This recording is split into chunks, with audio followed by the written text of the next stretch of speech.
So today we start a new chapter in chemistry, structure of atom. So revising what we know about atom up till now is that atoms are indivisible in nature, which was postulated by John Dalton, and we also know that everything around us is made up of atoms. But at the time that John Dalton made this postulate, all the theory seemed to suggest that atoms are indivisible.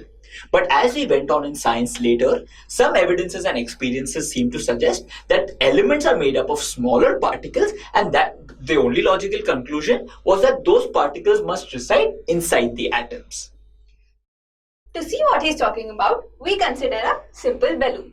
Now, just like every other matter, this balloon is also made up of atoms, and this blackboard and his head are also made up of atoms. So now what we do is, first I bring this balloon near the board and you see that it falls each time. But now I'm going to hand over this balloon to him and he's going to rub it over his head vigorously.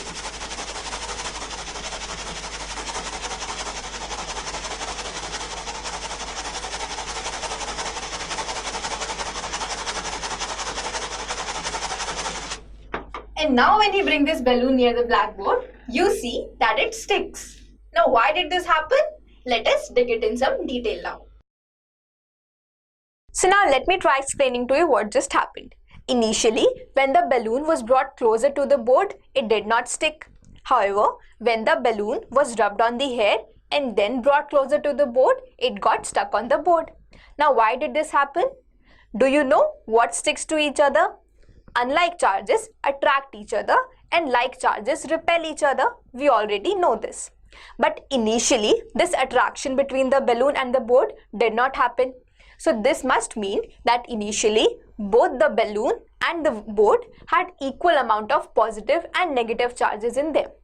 But after rubbing the balloon with the hair, some amount of charge must have transferred from the hair to the balloon.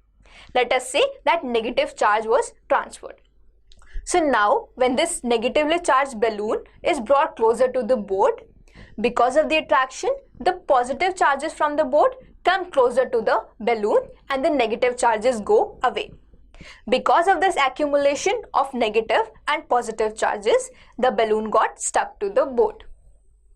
So what can we conclude from here? We can say that charges are present inside our matter. But what we already studied is that all matter is made up of atoms. So these charges must reside inside the atom.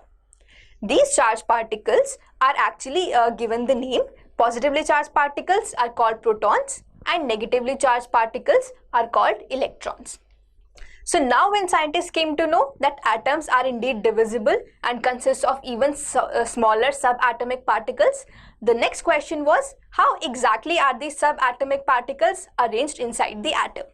Let us see how scientists did it in this chapter.